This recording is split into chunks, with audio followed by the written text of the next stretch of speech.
Baik, Assalamualaikum warahmatullahi wabarakatuh. Perkenalkan, nama saya Sylvia Sabila Wiranti dengan NIM 2103297.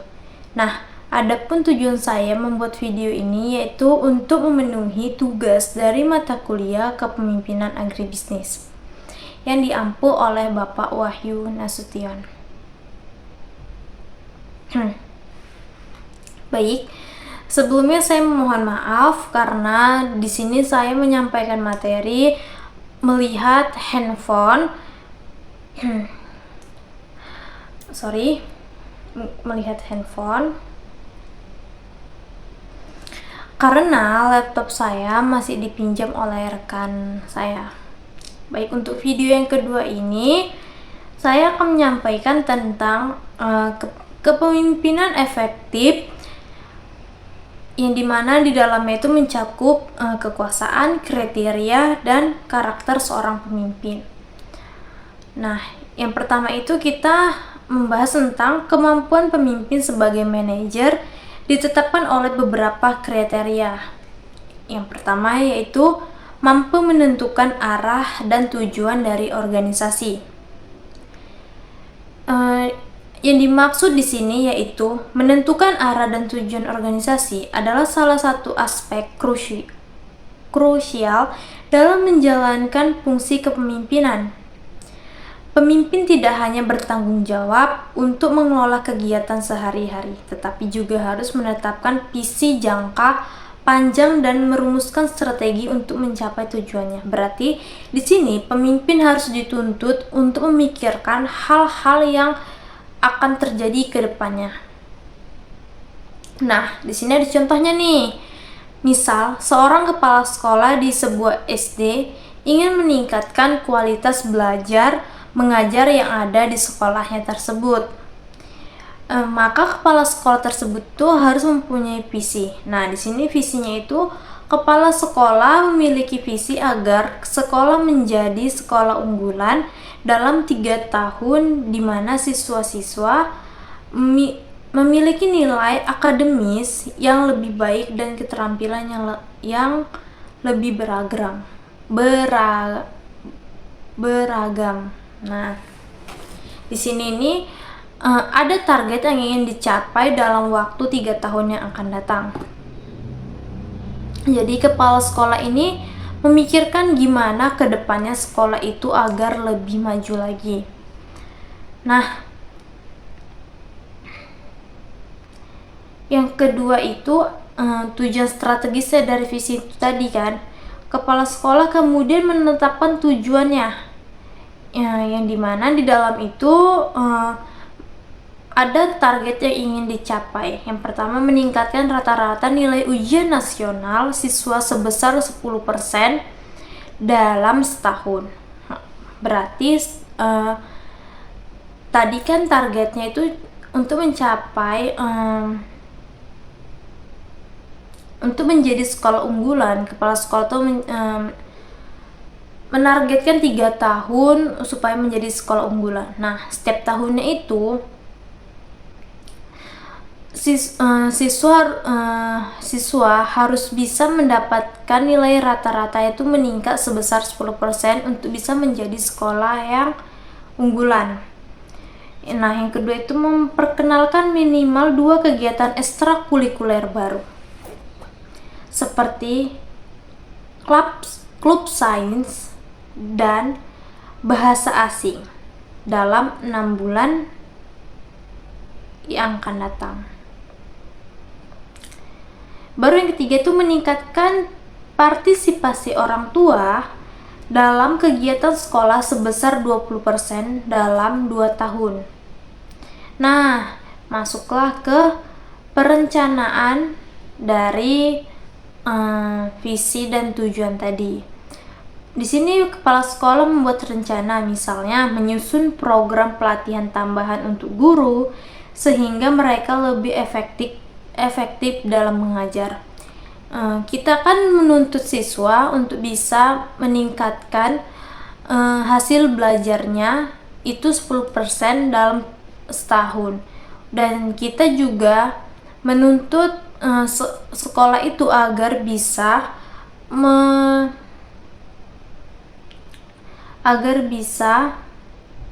memperkenalkan atau membuat ekstrakurikuler itu yang baru, seperti tadi sains dan apa tadi bahasa asing kan. Oleh karena itu kita dibutuhkan untuk menyusun program pelatihan tambahan untuk guru, sehingga gurunya itu bisa memiliki wawasan yang baru atau wawasan yang luas untuk mendidik peserta didik supaya mencapai tujuan yang akan dicapai dalam 3 tahun yang akan datang. Nah, yang kedua itu mengalokasikan anggaran untuk membeli bahan ajar tambahan dan peralatan ekstrakurikuler. Ketika kita ingin menjadi sekolah unggulan, maka anggaran yang sudah ada itu harus dialokasikan sesuai dengan yang sudah kita targetkan atau yang sudah kita rencanakan untuk 3 tahun yang akan datang. Nah, yang ketiga, yang selanjutnya itu mengadakan pertemuan rutin dengan komite orang tua untuk meningkatkan komunikasi dan kolaborasi. Nah, di sini itu guru harus bisa menjalin kerjasama kepada orang tua untuk meningkatkan hasil belajar siswa.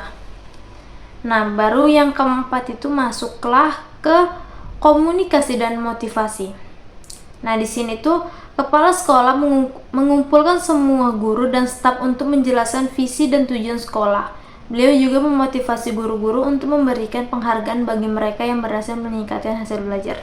Nah, di sini itu tujuan kepala sekolah menyuruh guru-guru memotivasi untuk memberikan penghargaan terhadap siswa yang mencapai target atau berhasil meningkatkan hasil belajarnya, yaitu untuk mendorong siswa agar lebih giat lagi belajarnya ke depannya. Nah, yang kelima itu atau yang selanjutnya, pemantauan dan penyesuaian.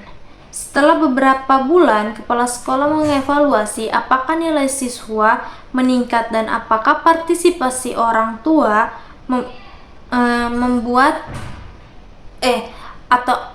apakah partisipasi orang tua itu baik atau terjalankan gitu kan.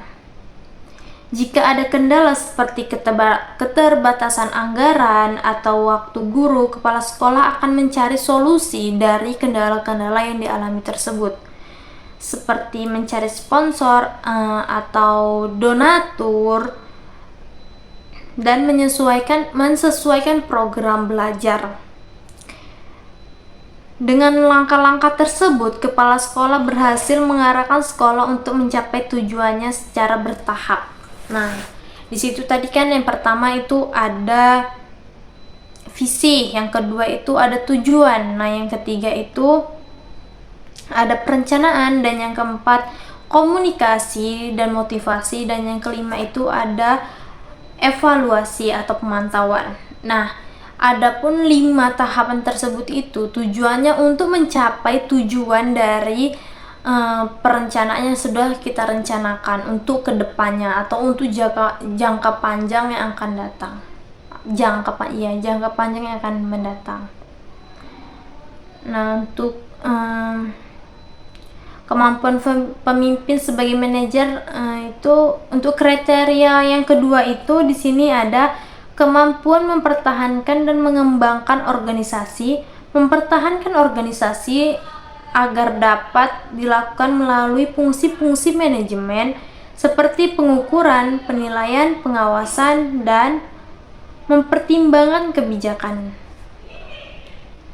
Nah, untuk kriteria yang ketiga itu pemimpin mengelola dan memanfaatkan potensi dan sumber daya yang ada. Kemampuan ini memungkinkan pemimpin untuk mengoptimalkan penggunaan sumber daya yang ada dan memastikan bahwa organisasi beroperasi dengan efisien dan efektif dalam mencapai tujuannya. Nah, di sini tuh tadi kan kriterianya yang ketiga itu pemimpin mengolah dan memanfaatkan potensi sumber daya yang ada.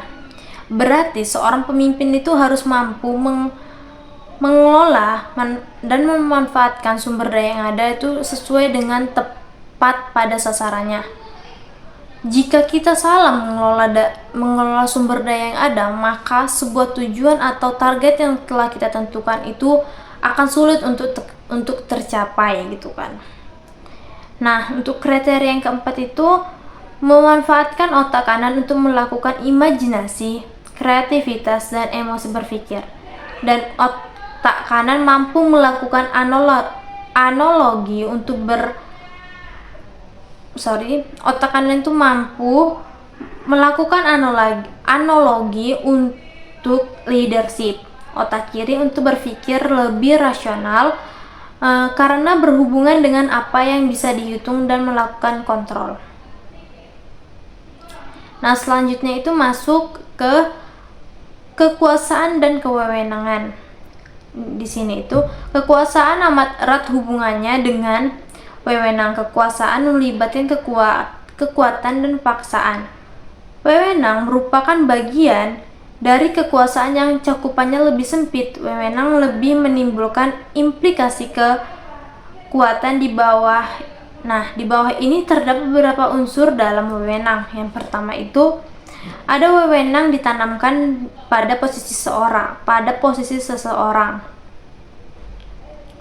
Seseorang punya wewenang karena posisinya yang didudukinya, bukan karena karakteristik pribadinya.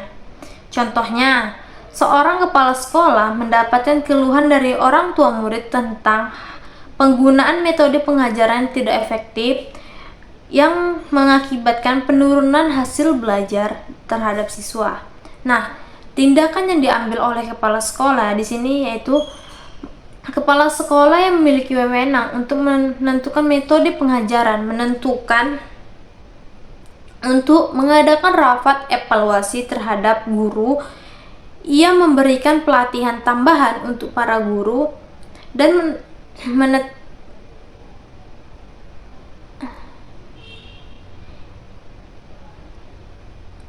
yang bertujuan untuk meningkatkan keterampilan belajar dan menetapkan metode pembelajaran yang lebih interaktif dan berbasis teknologi. Selain itu, ia juga mengadakan pertemuan rutin dengan orang tua murid untuk memberikan laporan perkembangan dari siswanya tersebut.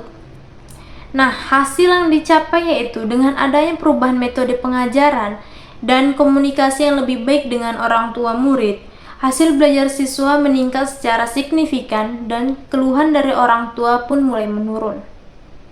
Jadi dia ada tahap-tahapannya. Karena seorang kepala sekolah itu punya wewenang, dia berhak menentukan metode pengajaran yang ada di sekolah itu. Nah, untuk yang kedua itu ada wewenang tersebut diterima oleh bawahannya. Individu pada posisi wewenang yang sah melaksanakan wewenang dan dipatuhi bawahannya karena ia memiliki hak yang sah gitu. Contohnya di sini tuh di sebuah perusahaan, seorang manajer memiliki wewenang formal berdasarkan jabatan yang dimilikinya. Ketika ia memberikan instruksi atau arahan kepada karyawannya, karyawan tersebut itu mematuhinya karena ia diakui secara resmi sebagai atasan. Kekuasaan ini diterima oleh bawahannya karena diakui oleh struktur organisasi dan posisi formalnya memberikan hak untuk mengarahkan tindakan orang lain. Nah, karena tadi posisinya itu dia seorang manajer, otomatis manajer itu memiliki bawahan. Jika seorang manajer mengatur atau memberikan perintah kepada bawahannya, maka seorang bawahan itu tidak berhak menolak, apalagi perintahnya itu masih dalam konteks dari tujuan dari perusahaan yang dimana ia bekerja gitu. Tetapi kalau manajer memberi perintah kepada atasannya, otomatis di situ atasannya tidak akan mendengar. Karena apa? Karena itu tidak hak dia gitu. Nah, di sini masuk ke basis kekuasaan. Di sini ada 4 basis kekuasaan. Yang pertama itu kekuasaan antar pribadi, yang kedua itu kekuasaan struktural dan situasional, yang ketiga itu kekuasaan pengambilan keputusan, dan yang keempat itu kekuasaan informasi. Nah, kekuasaan antar pribadi kita bahas satu persatu ya. Kekuasaan antar pribadi. Nah, kekuasaan antar pribadi ini dibagi menjadi kekuasaan legitimasi, di mana kekuasaan legitimasi adalah kemampuan seseorang untuk mempengaruhi orang lain karena posisinya. Seorang yang tingkatannya lebih tinggi memiliki kekuasaan atas pihak yang berkedudukan lebih rendah. Batas-batas kekuasaan ini akan sangat bergantung pada budaya, kebiasaan, dan sistem nilai yang berlaku dalam organisasi yang bersangkutan gitu. Contohnya ini seorang pemimpin dalam organisasi atau perusahaan yang mendapatkan dukungan dan kepercayaan dari anggota timnya, yang memiliki kekuasaan yang legitimate. Ini bisa terjadi melalui kompetensi atau keterampilan kepemimpinan atau capaian yang telah terbukti. Nah, jadi dalam kekuasaan ini saya dapat mengambil kesimpulan ketika seseorang itu telah terbukti atas pencapaiannya, misalnya seperti dia tuh lebih banyak mencapai kayak misalnya capaian-capaian yang formal, kayak misalnya dia itu udah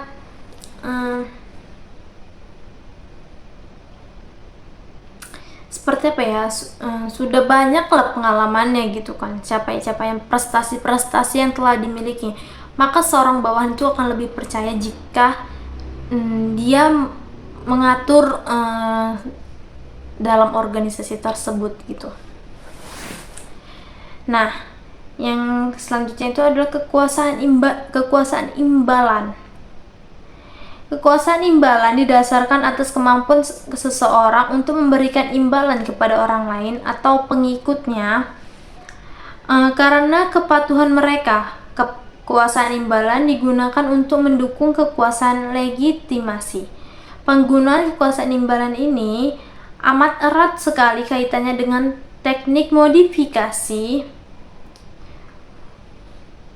pelaku dengan menggunakan imbalan sebagai faktor pengaruh. Maksudnya di sini itu dia menggunakan imbalan untuk mendorong seseorang agar bisa lebih semangat untuk mencapai target yang telah ditentukan. Di sini itu contohnya seorang manajer di perusahaan dapat menggunakan kekuasaan imbalan dengan menawarkan bonus atau insentif kepada bawahannya mencapai target penjualan atau kinerja tertentu. Hal tersebut itu mendorong karyawan untuk bekerja lebih keras agar mendapatkan bonus tersebut. Ketika kita menjadi seorang karyawan gitu kan, ketika bos kita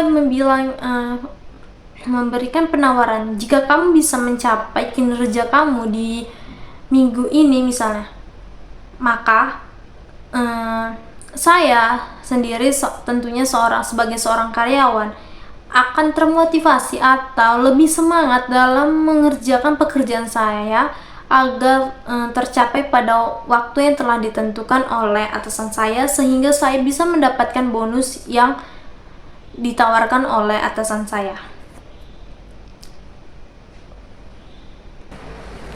Nah, selanjutnya itu ada kekuasaan paksaan. Nah, di sini kekuasaan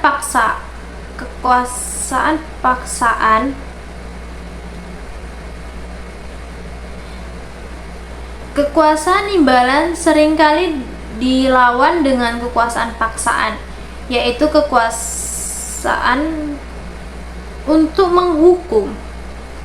Hukuman adalah segala konsekuensi tindakan yang dirasakan tidak menyenangkan bagi orang yang menerimanya. Meskipun hukuman mungkin mengakibatkan dampak sampingan yang tidak diharapkan, misalnya perasaan dendam dari karyawan yang telah dipaksa untuk mengerjakan sesuatu. Tetapi hukuman ini adalah berbentuk kekuasaan paksaan yang masih digunakan untuk memperoleh kepatuhan. Kadang kita sebagai manusia tidak sadar diri kita itu berada di posisi mana sehingga kita seringkali melanggar aturan-aturan.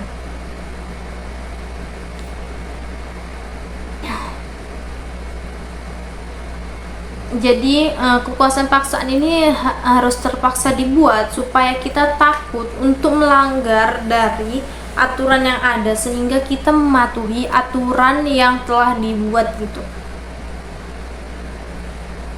Di sini contohnya ada seorang manajer dapat menggunakan kekuasaan paksaan dengan mengancam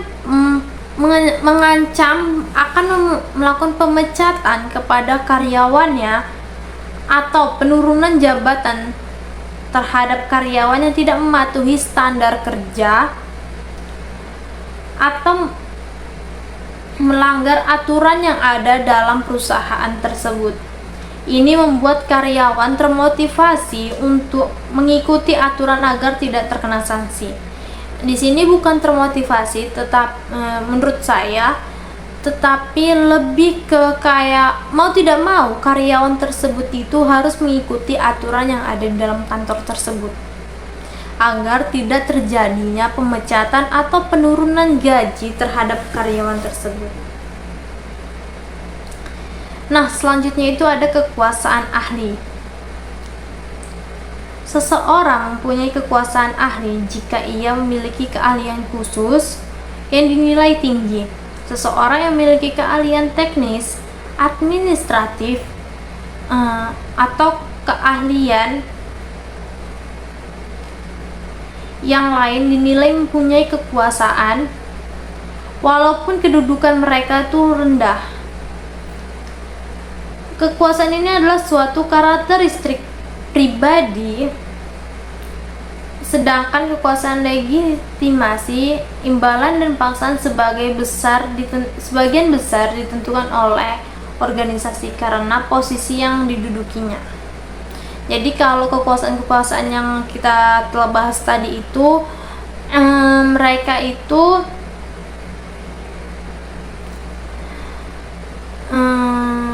ditentukan atau terpilih karena anggota-anggotanya, tetapi beda dengan kekuasaan ahli.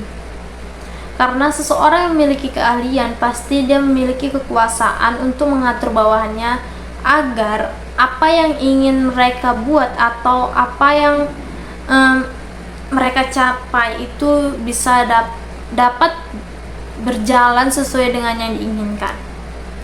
Contohnya ini di sini tuh seorang konsultan. Seorang konsultan manajemen yang berpengalaman dalam mempengaruhi keputusan strategis perusahaan karena keahliannya dalam menganalisis situasi bisnis dan merumuskan solusi. Manajemen perusahaan cenderung mengikuti rekomendasinya untuk meningkatkan kinerja atau mengatasi masalah. Nah, di sini itu suatu perusahaan tidak akan meminta solusi atau saran dari karyawan-karyawan yang lain yang tidak memiliki keahlian karena sebuah perusahaan itu tidak mau mengambil resiko yang lebih besar sehingga terjadi hal-hal yang tidak diinginkan. Maka mereka akan meminta solusi atau saran kepada orang-orang yang udah berpengalaman seperti seorang konsultan manajemen yang bisa membaca situasi gimana perusahaan itu harus berjalan. Nah, selanjutnya itu ada kekuasaan panutan. Banyak individu yang menyatukan diri dengan atau dipengaruhi oleh seseorang karena gaya kepribadian atau perilaku orang yang bersangkutan. Karisma, orang yang bersangkutan adalah basis kekuatan panutan. Seseorang yang berkarisma, misalnya seseorang manajer, ahli, penyanyi, politikus, olahragawan, dikagumi karena karakteristiknya. Derajat kekuasaan panutan ditentukan oleh kekuatan pengaruh karisma terhadap orang lain. Contoh, seorang dosen yang mampu memberikan pengaruh positif melalui dedikasi dan ketulusan dalam mengajarnya, jadi dapat menjadi panutan bagi mahasiswa atau mahasiswinya,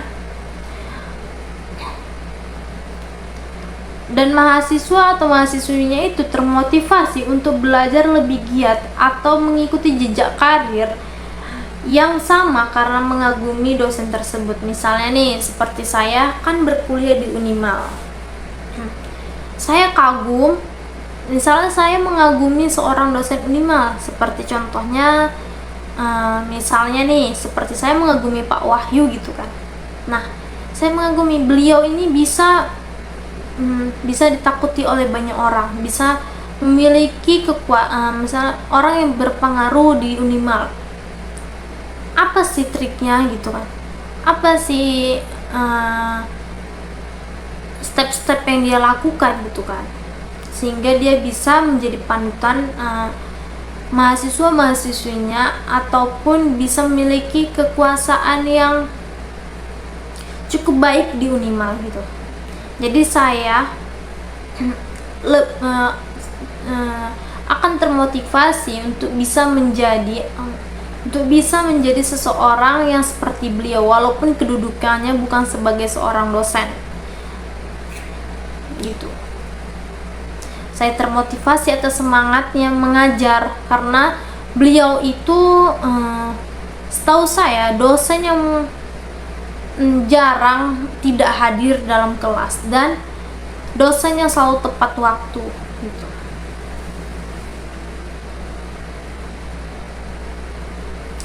Yang kedua itu tadi ada kekuatan struktural dan situasional.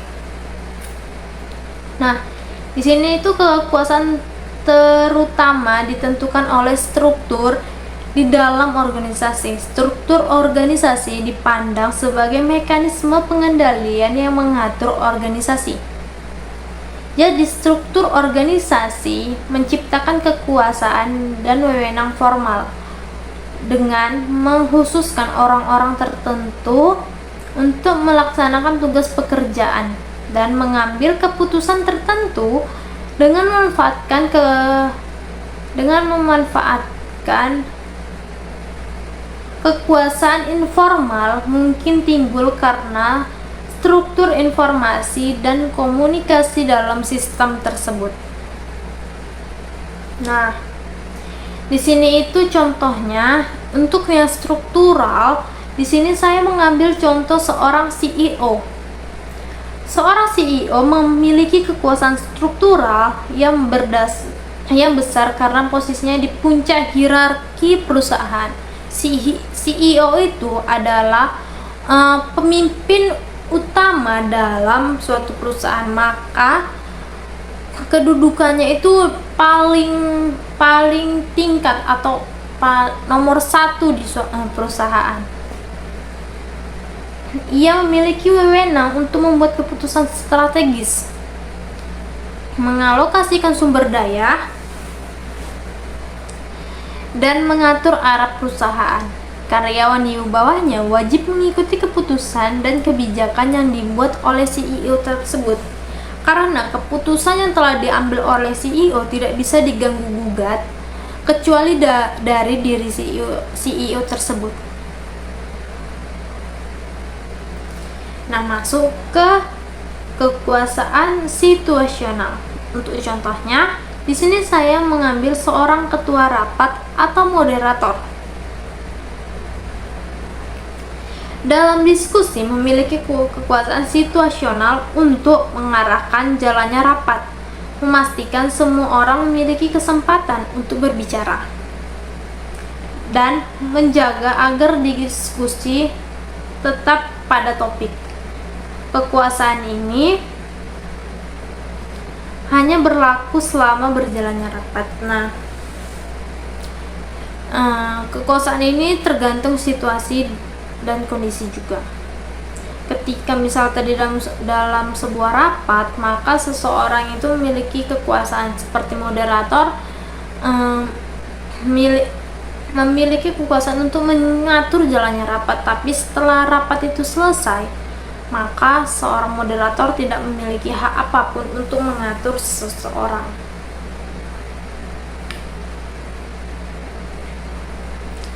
Yang ketiga di sini itu ada kekuasaan pengambilan keputusan.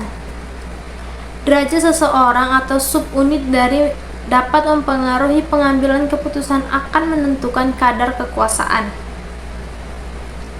Seseorang atau subunit yang memiliki kekuasaan dapat mempengaruhi jalannya proses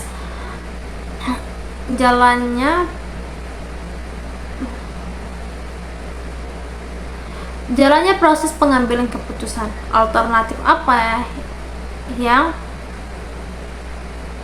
selayaknya dipilih dan kapan keputusan itu diambil. Nah, contohnya ini saya mengambil contoh yaitu CEO juga. CEO sebuah perusahaan, sebuah perusahaan teknologi memutuskan untuk merestrukturisasi organisasi dengan menggabungkan beberapa departemen dan memotong beberapa posisi manajerial. Keputusan ini diambil untuk meningkatkan efisiensi dan adaptasi terhadap perubahan pasar. Sebagai seorang CEO, ia memiliki kekuasaan pengambilan keputusan terkait strategi organisasi. Sama kayak yang contoh yang struktural. Karena jabatan paling tertinggi di sebuah perusahaan itu adalah seorang CEO. Nah, yang terakhir itu yang keempat adalah kekuasaan ini yang keempat dari basis kekuasaan tadi ya, kekuasaan informasi. Memiliki jangkauan atas informasi yang relevan dan penting merupakan kekuasaan atau kekuasaan. Gambaran yang benar tentang kekuasaan seseorang tidak hanya disediakan oleh posisi orang yang bersangkutan, tetapi juga oleh penguasaan orang yang bersangkutan atas informasi yang relevan. Seseorang akuntan dalam struktur organisasi umumnya tidak memiliki basis kekuasaan antar pribadi, khususnya yang kuat atau jelas dalam struktur organisasi, tetapi mereka memiliki kekuasaan karena mereka mengandalkan informasi yang penting. Manajer yang sangat berkuasa muncul karena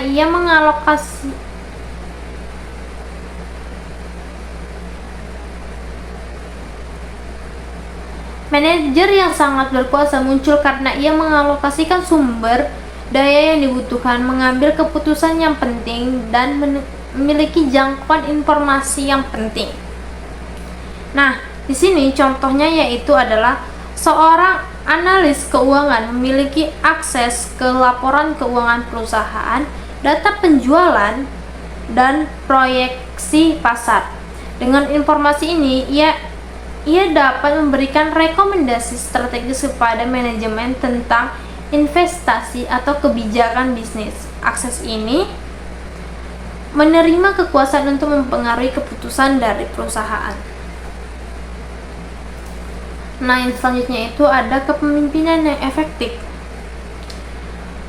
Kepemimpinan yang efektif mengatur yang di sini itu pembahasannya itu mengatur orang terkadang sulit, dan sering juga mudah dilakukan karena orang yang diatur atau bawahan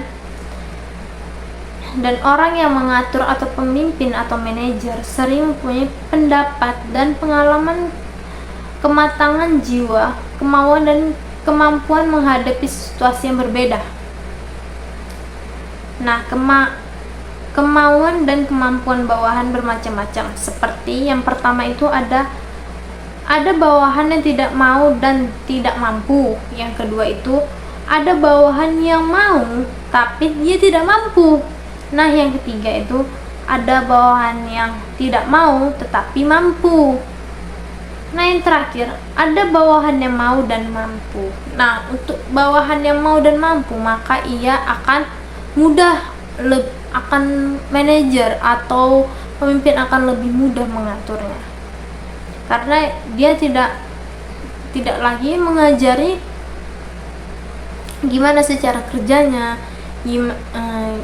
gimana sih tahap-tahapannya gitu. Dapat disimpulkan bahwa keberhasilan seseorang pemimpin adalah apabila ia dapat mengidentifikasi tingkat kedewasaan individu atau kelompok bawahan yang hendak ia pengaruhi dan menerapkan gaya kepemimpinan yang sesuai. Dengan kata lain, efektivitas seorang manajer dalam memimpin bawahannya banyak tergantung dari situasi dan kematangan bawahannya. Tidak ada gaya kepemimpinan yang paling baik dan tidaklah tepat untuk menerapkan gaya kepemimpinan yang sama pada setiap saat situasi yang dihadapi. Jadi seorang pemimpin itu tidak bisa menerapkan gaya kepemimpinan yang sama pada setiap bawahannya, karena setiap orang memiliki pemahaman atau tingkat kemampuan yang berbeda-beda. Jadi treatmentnya tidak sama gitu.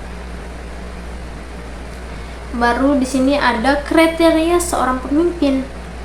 Yang pertama itu menerima tanggung jawab.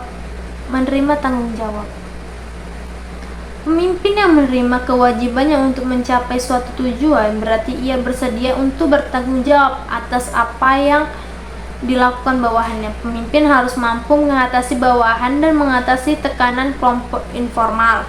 Nah, seorang pemimpin harus mampu bertanggung jawab atas bawahannya, karena bawahan itu mengikuti arahan dari seorang pemimpin.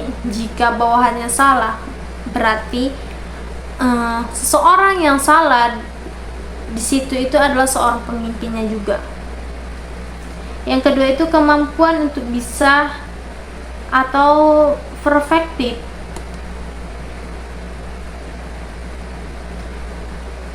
Perfektif menunjukkan kemampuan untuk mengamati atau menemukan kenyataan dari suatu lingkungan. Setiap pemimpin haruslah mengetahui tujuan organisasi sehingga mereka bisa bekerja untuk membantu mencapai tujuan tersebut. Di sini ia memerlukan kemampuan untuk memahami bawahannya, sehingga ia dapat mengetahui kekuatan dan kelemahan mereka serta juga berbagi keinginan. Di samping itu, pemimpin harus juga mempunyai persepsi introspektif atau menilai dirinya sendiri, sehingga dapat mengetahui kekuatan, kelemahan dan tujuan yang layak baginya. Nah, yang ketiga itu ada bersikap objektivitas adalah kemampuan untuk melihat suatu peristiwa atau merupakan peluasan dari kemampuan perseptif. Apabila perspektivitas menimbulkan kepekaan terhadap fakta, kejadian dan kenyataan-kenyataan yang lain, objektivitasnya mampu membantu pemimpin untuk meminimumkan faktor-faktor emosional dan pribadi yang dapat menepis realita yang ada. Nah, yang keempat itu menentukan prioritas seseorang pemimpin yang pandai harus mempunyai kemampuan untuk memiliki dan menentukan menentukan mana yang lebih penting dan mana yang tidak. Kemampuan ini sangat diperlukan karena pada kenyataannya sering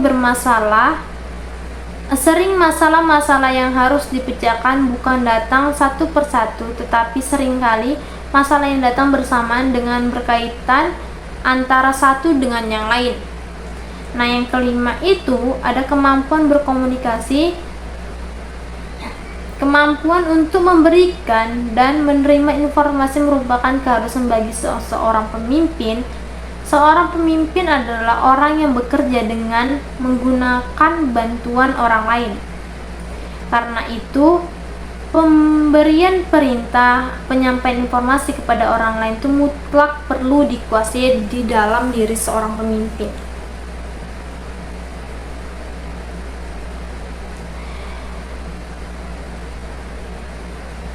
Nah, selanjutnya itu masuk ke perilaku pemimpin.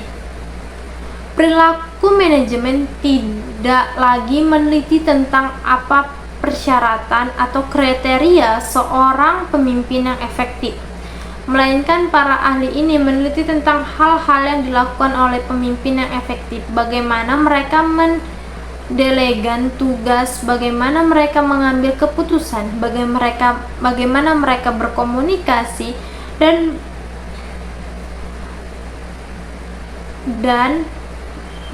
memotivasi para bawahannya. Seorang pemimpin memang harus memiliki kualitas tertentu, namun di samping itu ada suatu cara terbaik untuk pemimpin tidak seperti kualitas pemimpin. Maka perilaku pemimpin merupakan suatu yang dapat dipelajari dari seseorang yang dilatih dengan kepemimpinan yang tepat akan bisa menjadi pemimpin yang efektif menggunakan suatu dasar tertentu. Dasar yang sering dipergunakan adalah tugas yang harus diemban oleh pemimpin, kewajiban yang diharapkan pemimpin juga diterima oleh bawahan. Demikian pula dengan filsafat yang dianut oleh pemimpin untuk mengembangkan organisasi. Nah, selanjutnya itu di sini kita masuk ke karakter pemimpin. Karakter pemimpin itu adalah pemimpin ideal adalah pemimpin yang cerdas. Pemimpin yang ideal adalah pemimpin yang berinisiatif.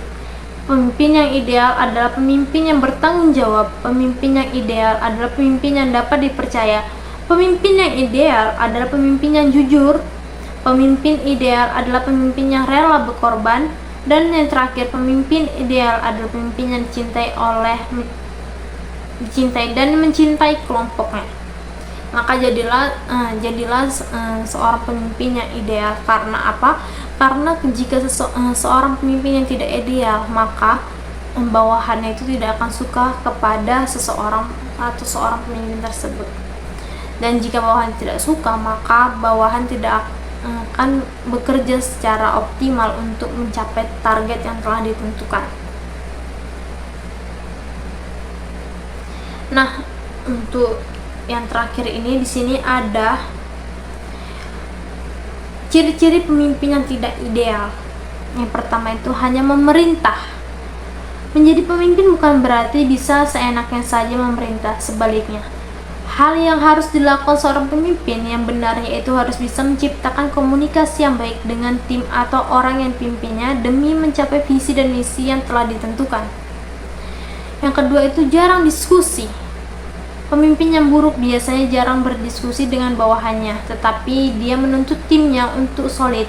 Dengan berdiskusi, pemimpin pun bisa tahu jika ada masalah di antara orang-orang yang dipimpinnya. Di dalam diskusi itulah seorang pemimpin tahu bahwasanya ada masalah yang dihadapi oleh tim-timnya. Tetapi jika seorang pemimpin jarang mengadakan diskusi, bagaimana dia tahu apa yang dirasakan bawahannya atau yang sedang dihadapi oleh bawahannya? Yang ketiga itu tidak memberikan kepercayaan. Seorang pemimpin yang baik bisa memberikan kepercayaan pada timnya untuk bekerja. Hal ini juga berguna untuk meningkatkan rasa percaya diri timnya. Jika seorang pemimpin tidak percaya kepada timnya, maka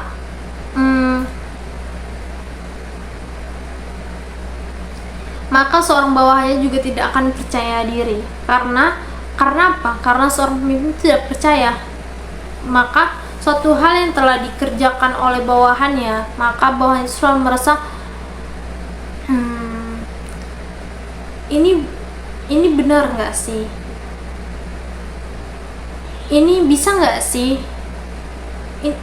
Atau ini ada yang salah karena apa? Karena pemimpinnya pun tidak percaya bahwasanya bawahnya tuh bisa menjalankan tugasnya tersebut. Nah, yang keempat itu tidak memberikan pujian. Seseorang sesekali memuji bawahnya itu perlu dilakukan demi memberikan penghargaan pada bawahannya. Ini yang membuat mereka bisa termotivasi untuk menjadi tim yang lebih baik dan lebih maju. Yang kelima itu konflik. Apabila bawahan Anda ditegur oleh atasan dari divisi lain, jangan hanya diam saja dan membiarkan bawahan Anda menghadapinya sendirian. Pemimpin yang baik akan berusaha untuk memberikan dukungan pada timnya, bukan malah ikut menyalahkan bawahannya juga. Karena kesalahan bawahan adalah kesalahan seorang pemimpin juga. Nah, yang keenam itu tidak terbuka. Jika Anda merupakan pemimpin yang kerap tertutup dan tidak membeberkan kehebatan kerja tim Anda, itu menandakan bahwa Anda bukan termasuk pemimpin yang baik. Nah, yang ketujuh itu tidak bertanggung jawab. Pemimpin yang benar akan bertanggung jawab dengan pekerjaannya, bukan malah menyuruh bawahannya menyelesaikannya. Nah, yang kedelapan itu pemimpin yang tidak memiliki visi. Pemimpin yang tidak memiliki visi tidak bisa menginspirasi tim, memotivasi kinerja, atau menciptakan nilai yang berkelanjutan. Tugas pemimpin adalah untuk menyelesaikan tugas pemimpin adalah untuk menyelaraskan organisasi sesuai dengan visi yang jelas dan dapat dicapai. Ini tidak bisa terjadi ketika orang buta menuntun orang buta, yang artinya pemimpin tidak mempunyai visi menuntun anggota dalam tim yang juga tidak memiliki tujuan dan arah. Jika sama-sama tidak memiliki arah, apa yang akan dicapai itu kan? Nah, yang 9 itu ketika pemimpin gagal memimpin dirinya sendiri. Tidak peduli seberapa cerdas, ramah, dan persuasif seseorang, jika mereka rentan terhadap rasionalisasi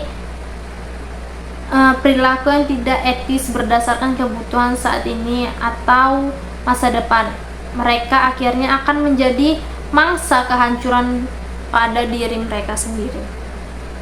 Nah, yang 10 itu terlalu mengandalkan pengalaman masa lalu. Pemimpin yang cenderung mengandalkan pengalaman masa lalu yang tampaknya berguna, tetapi sebenarnya berbahaya karena tidak benar-benar cocok dengan situasi saat ini, dan itu tidak akan menjadi bermanfaat. Pemimpin harus memperhatikan kondisi kerja, rekan kerja, sumber daya, dan bagaimana menciptakan momentum di lingkungan yang baru, bukan lingkungan yang pada saat dia berusia, mungkin pada saat ia masih berkuliah atau belum menjadi seorang pemimpin. Nah, yang ke-11 itu ada terlibat politik kantor. Motivasi politik membuat orang sulit membuat keputusan secara objektif dan fokus pada mengelola tanggung jawab. Pemimpin yang terperangkap dalam politik kantor kehilangan identitas mereka dan terjebak dalam agenda dan motivasi orang lain. Yang ke-12 itu tak punya tujuan kerja. Nah, di sini bila Anda tidak tahu apa yang Anda perjuangkan, Anda akan sulit membuat keputusan yang baik. Kejelasan tujuan memungkinkan Anda membuat keputusan yang benar dan konsisten sesuai dengan misi. Ketika tujuan atau terganggu, Anda akan kehilangan hubungan dengan naluri dan memulai membuat keputusan tanpa dependensi atau ketergantungan yang tepat dan sumber daya. Yang 13 itu menyalahgunakan sumber daya. Nah, pemimpin yang membuat keputusan baik terus meningkatkan pedoman sumber daya. Mereka tahu ke depan harus melibatkan sumber daya itu dalam rangka membuat keputusan tepat yang berdampak positif bagi perusahaan atau bagi masa yang akan datang. Nah, yang ke-14 itu tidak melihat peluang. Visi ini membuat pemimpin ahli dalam mengantisipasi krisis dan mengelola perubahan jika keadaan memburuk.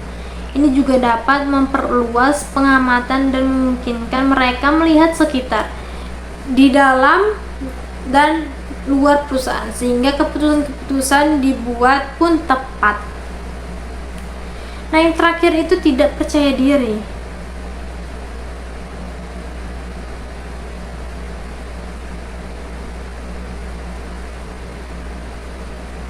Pemimpin yang tidak percaya diri sering menjadi putus asa dan membuat keputusan tiba-tiba. Mereka tidak memikirkan konsekuensi saat membuat keputusan. Maka dari 15 kriteria pemimpin yang tidak ideal ini, yang sampai teman-teman ada berada di dalam salah satu kriterianya. Karena apa? Karena untuk menjadi seorang pemimpin yang dicintai oleh timnya, maka seorang pemimpin itu harus bisa menjadi seorang pemimpin yang ideal dan disukai oleh banyak orang. Mungkin sekian yang dapat saya sampaikan, lebih dan kurang saya mohon maaf. Saya akhiri dengan wabillahi taufiq wal hidayah. Wassalamualaikum warahmatullahi wabarakatuh.